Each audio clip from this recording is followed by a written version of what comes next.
Proud of this group, our team, for what they were able to accomplish, this year, the adversity that they overcame.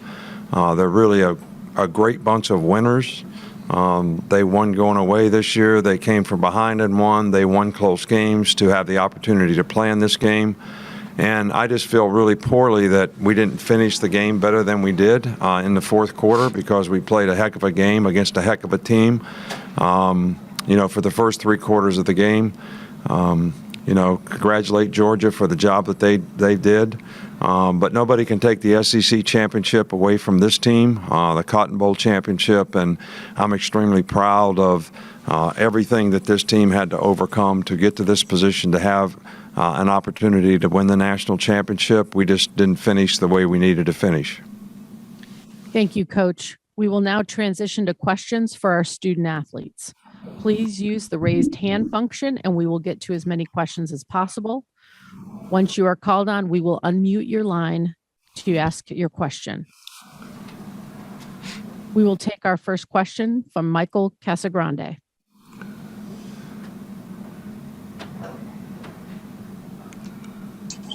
So, Will, you guys took a lead there in the fourth quarter on the wild fumble play, and they got the ball back after that. They drove down the field. What was it like on the field when Georgia was driving to take the go-ahead lead? We missed the first part of that. And who are you asking? Will, I think he said. What he say? They'll do the players first, Coach. What he say? Have him ask it again. He got cut off the first part of it. Yeah. Will, can you hear me? Yes. Yeah. You guys took the lead in the fourth quarter. Georgia comes back and drives down the field. What was it like in that possession for you guys defensively when Georgia was on the drive to take the lead? I mean, it was just what happened. Well, they basically had 2 drives in the fourth quarter. They made a couple explosive plays in one, which, we don't want to give up explosive plays. We got a pass interference. They hit a long pass on us. It was a free play for them. We jumped off sides. And then when they got the ball the second time, with a 1-point lead and a chance for us to still be in the game, they just ran the ball and we didn't stop them. So that's what it was like to be out there. So, and we still had an opportunity when it was 26-18, when we're going 2 minutes down the field, to score a touchdown and go for 2 and tie the game and have a chance in overtime. And we threw a pick 6. So that's really what happened. I assume you watched the game, but that's really what happened, and that's what it felt like. And that's what it felt like for Will, and that's what it feels like for Bryce, who feel really poorly that they couldn't do better to try to not let that happen. We'll take our next question from Andrea Adelson. Hi, yes, this question is for Bryce. How much an effect did it have for you in the offense when Jamison went down and without John as well? Losing someone like J-Mo is tough, but that's been a theme for us, is overcoming adversity. A lot of guys stepped up in a big moment, and those guys that we weren't used to. And I'm tremendously proud of how we played offensively, how people stepped up. I'm tremendously proud of how everyone around me played, and it's on me to perform better. People stepped up in big moments when they weren't supposed to, and we had chances, we had opportunities, and at the end of the day, I didn't get the ball into the end zone, and that's on me. I love my guys. I'll forever love my guys. I wouldn't trade my guys for anything, and it's a little tough that I let them down today, but I love those guys, and they stepped up. Adversity has been our thing all year, and I gotta do better with it. We'll go next to Ryan Hennessy. This is for Coach Saban. Coach, you had a pretty lengthy conversation with Coach after the win. What did you say to him? And I know you guys had a relationship for a long time in Kirby and you. Well, Kirby asked about J-Mo, and I will answer for Bryce. J-Mo was a great player for us all year. He made a lot of explosive plays, and I think anytime you lose players like him and John Mechie, it certainly has some impact on, how you can perform offensively. And, Bryce is a great quarterback. He had a great year. But at the same time, when you play quarterback, players have to play well around you. And we had some guys step up tonight and get some opportunities, and they did some good things. But, I love Kirby. I think Kirby has a lot of respect for us. He did a great job for us for a long time. If we had to lose a national championship, I'd rather lose one to one of the former assistants who sort of did a great job for us and has done a great job with his program and his team. And if any team deserves, they deserve it. They played great all year. We were the only team to beat them in the SEC championship game.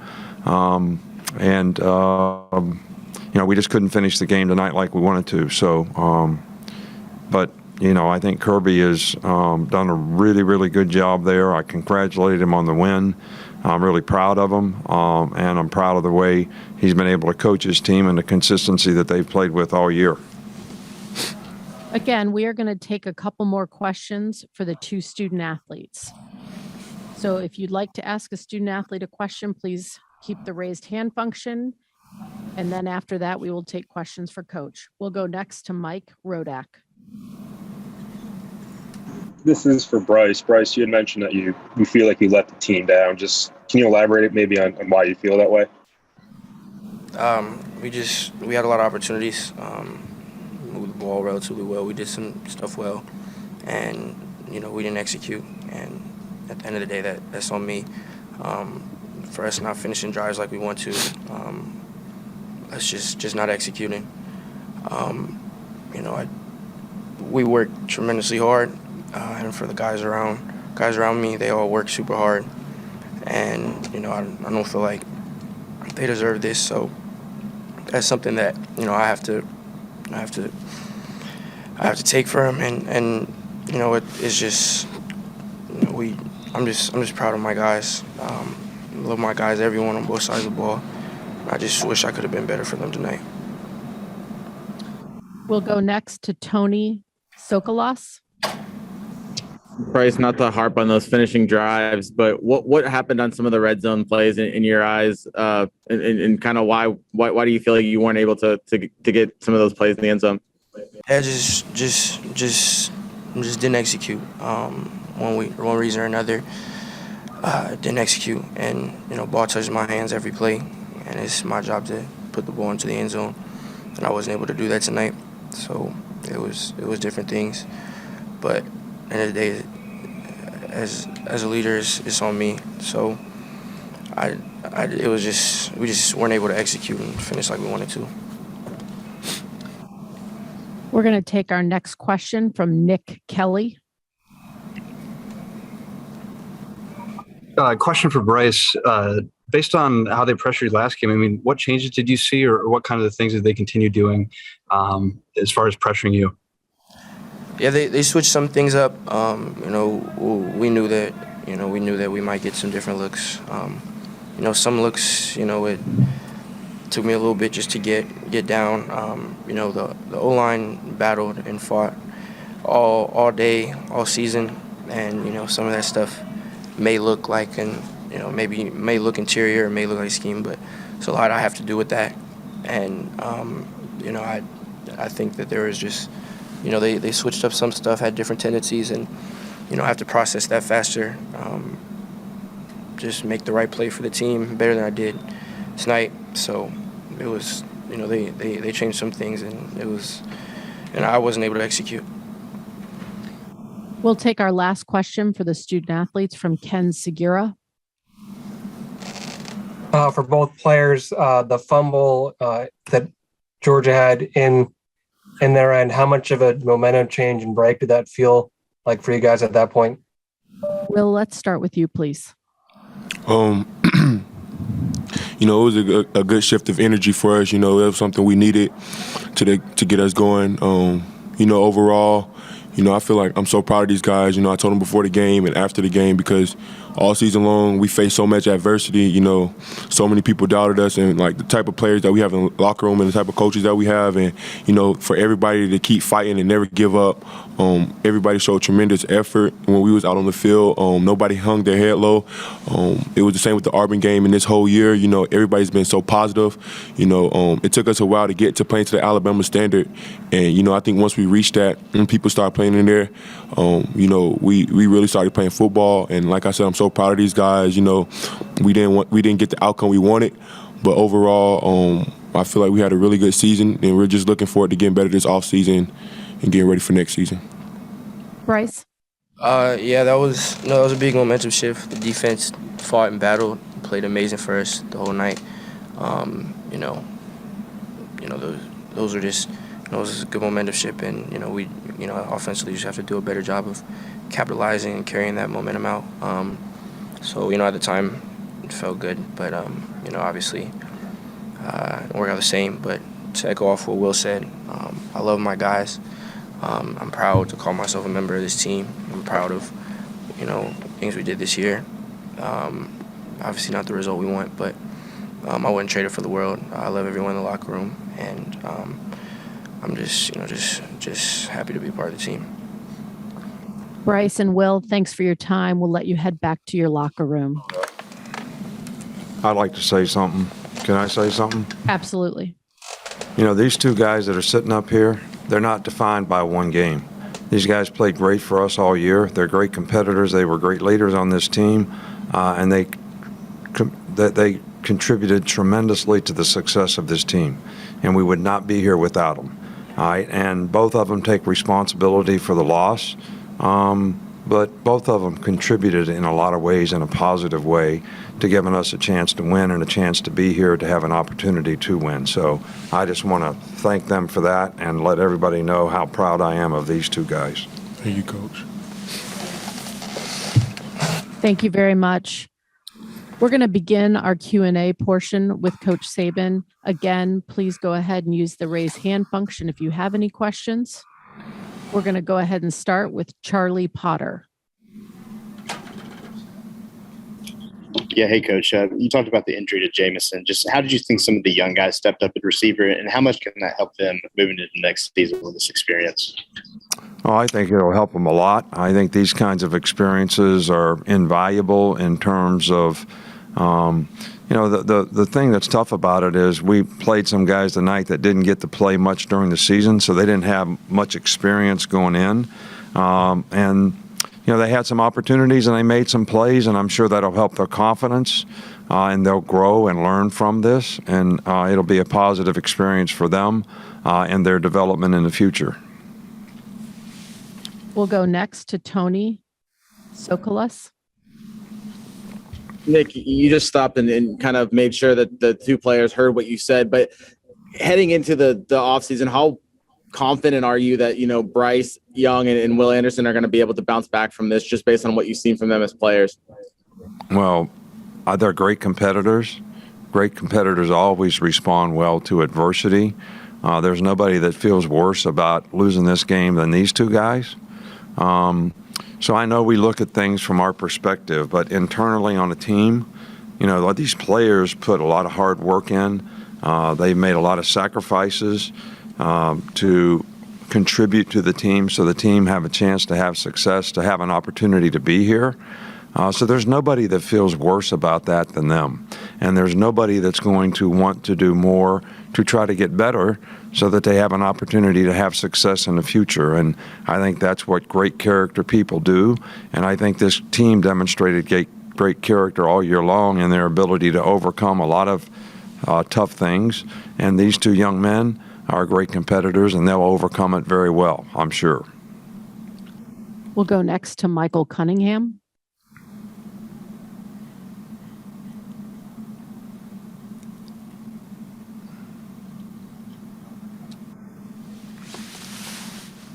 Michael, do you have a question? Yes, Coach. Coach, Georgia had the ball with 90 seconds there at the end of the first half, and you decided not to use your timeouts until there was 22 seconds. What were the factors you considered when you made that decision not to use your timeouts there? Well, sometimes when you use your timeouts, when they have used one timeout, but then they made a first down. So what good it would have done to use your timeouts if they make a first down? They were trying to run and get out of it. I've been in situations like that before where you call timeout and they make a first down, then they go 2 minute, and you're hanging on. So that was my thinking on that.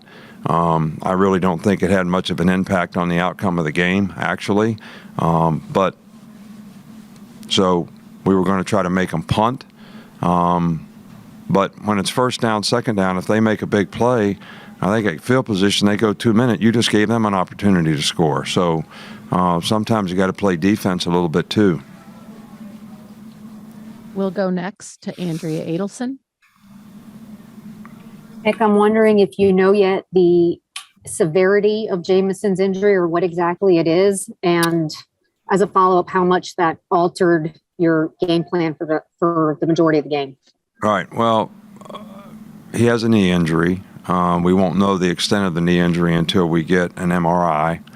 He actually wanted to play in the second half, and the medical staff, wouldn't let him, which I think was smart. Because he has a future as a football player. Look, this guy contributed tremendously to our team all year. He has great speed. He's a vertical threat. I think our offensive coaches did a great job of utilizing his talent this year. He's been very productive. So anytime you lose players like this, it has an impact on your team.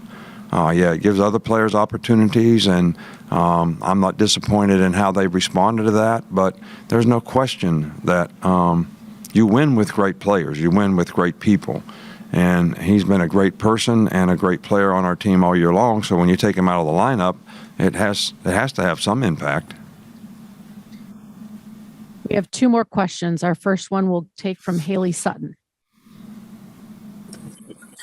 Coach, just the senior class that you had this year, particularly like Phil Mathis and Brian Robinson, I know this isn't the way they wanted to go out, but just how proud are you of those guys and what they've been able to do at the University of Alabama?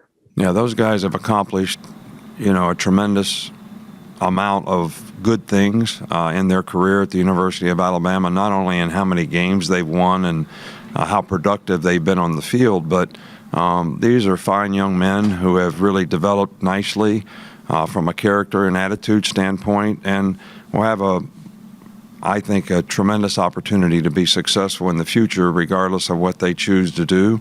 We didn't have a lot of seniors on our team this year, but those 2 guys that you mentioned, they were great ones. And we'll take our last question from Mike Rodak.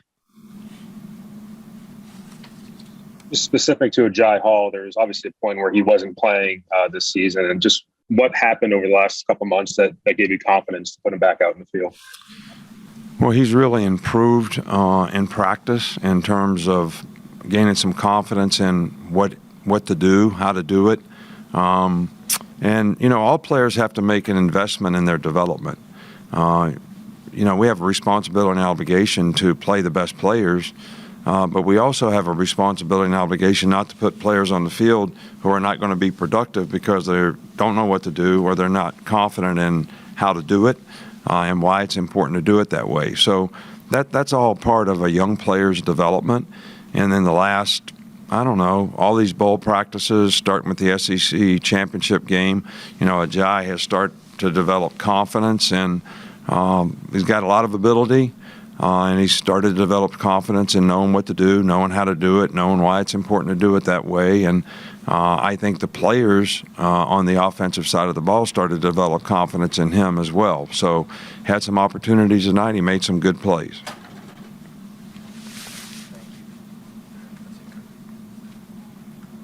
Coach, thank you very much for joining us. All right, thank you. And I'd like to thank the College Football Playoff Committee for having this event. This is a wonderful thing for college football. It's a great thing for fans. I'd also like to thank the media for the wonderful job that you do, sort of covering college football. And I think you give a lot of positive self-gratification to a lot of young men who do a lot of hard work in representing their institutions and their families. And I really appreciate, the job that you do and recognizing what they do. So thank you. Medical Properties Trust, at the very heart of healthcare.